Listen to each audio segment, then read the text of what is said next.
Greek philosopher Epicurus said, "Death does not concern us, because as long as we exist, death is not here.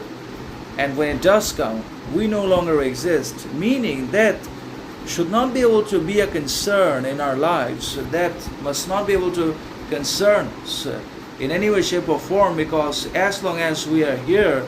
for as long as we are alive with happiness, progress, prosperity, learning, growth, death is not here. And when it is here finally, then we are not going to exist anymore, because death is obviously going to devour us and take us away in one way or another, even though we're just unwilling to go that path, but still we cannot avoid it, because it's inevitable and imperative and fundamental also, not only for the creation of life, but also its continuation into the future. So generations of people actually come and go, and the newer generation, the future people, will also come only when the renewal and the resurrection continues through death itself. But the important message here is that should not be able to concern us. It must not be a matter of worry, anxiety, fear, or other sorts of scarcity or crisis, because it's still not here yet. And we must be focused on character, integrity, morality, and we must also emphasize and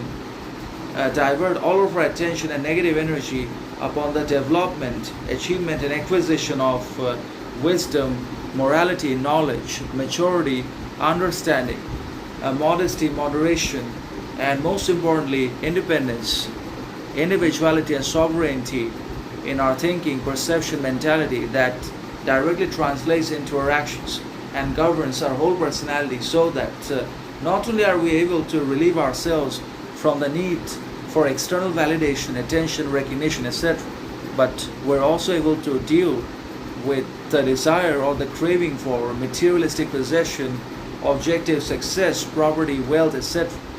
none of which is capable of any substance, significance, worth, or meaning in our lives, and they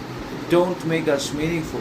valuable, or virtuous either. And that's why, as I mentioned earlier, we basically should and must try to focus all of our attention, energy, and concentration upon the achievement and development of